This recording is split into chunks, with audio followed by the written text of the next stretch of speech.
အားလုံးပဲမင်္ဂလာပါကျော်အနွမ်းခန်းကြီး part 21ပါခိကန်ဆိုတာမချင်းဆိုင်ရန်တရားခိဆိုတာကမချင်းစက်တွေကိုပြောတာမချင်းတွေကိုပြောတာခိုင်ဆိုတာက instrument တွေကိုပြောတာ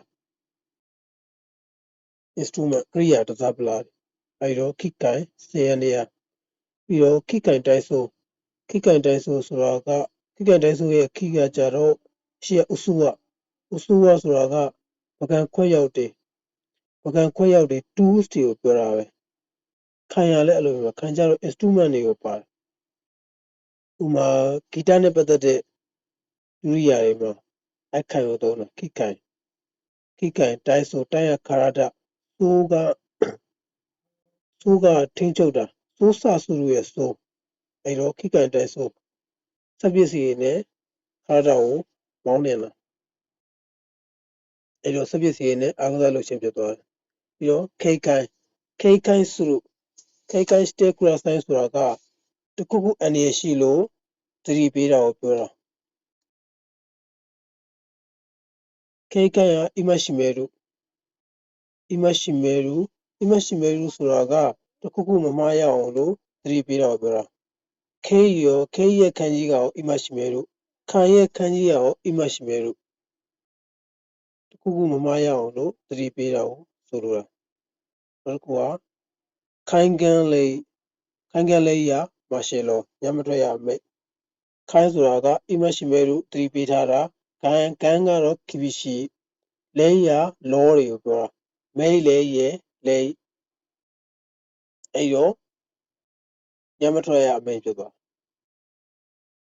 တခုခုမမှားရအောင်လို့ kibishi ကိုသတိပေးထားတာမာရှယ်လောဖြစ်သွားkyushu ဆိုတာဂျပန်ရဲ့ကျွန်းနေhonshu ကလည်းအဲ့တိုင်းပဲဂျပန်ရဲ့ကျွန်းနေပြီးတော့ hoshu suru ဆိုတာမူကူရီတို့ကတခုခုလုပ်လိုက်လို့တခုခုပြန်ပေးလိုက်တာ reward ပေါ့လောကအခါချင်းငွေ hoshu この仕事は報酬が高いအဲ့ဆိုလို့ရှိရင်ဒီလောက်ကတော့လောက်ခအခါချင်းငွေကတခိုက်မြင့်မာတယ်ဟိုရှူအိုရှူစုလိုက်တယ်အိုရှူကြတော့အိုဝခွတ်တိုင်လို့ဆိုတာကပြန်လှန်ပြောဆိုတာအဲ့တော့အိုရှူစုဆိုတာရှူက reply ဖြစ်တဲ့အတွက်ကြောင့်ပြန်လဲချစ်ပတ်ပြောဆိုခြင်းဖြစ်သွားတယ်အိုရှူစုလို့ပြီးတော့ဒိတ်တို့ဆိုတာ level အဆင့်တစ်ခုပြောတာအမောက်အတိုင်းအတာတစ်ခုပြောတာပြီးတော့နေ့တေးဆိုတာက schedule လို့နေ့စဉ်အစီအစဉ်တွေကိုပြောတာရှင်တေးဆိုတာကစက္ကတာကတော့အဲ့ဒါနဲ့တွဲပြီးတော့အောက်မှာကဇိုးတေးဆိုတာကလက်ဆောင်ပေးတာပဲ presentation ပဲတစ်ခုစလုံးကလက်ဆောင်ပေးတာပဲဒါပေမဲ့ရှင်တေးကဟိုစုမဲ့ရင်ကျေးတဲ့အတုံးလုံးတွေအထက်လူကြီးတွေဘာတွေကိုလက်ဆောင်ပေးလို့ရှိရင်ရှင်တေးနဲ့တုံးတယ်ဇိုးတေးကတကယ်ချင်းတွေပါတယ်အတိမိတ်ဆွေတွေပါတယ်ပုံမှန်ဆိုလို့ရှိရင်ဇိုးတေးကိုတုံးတယ်ဇိုးကအခုလို့ရှင်အောင်စမဲ့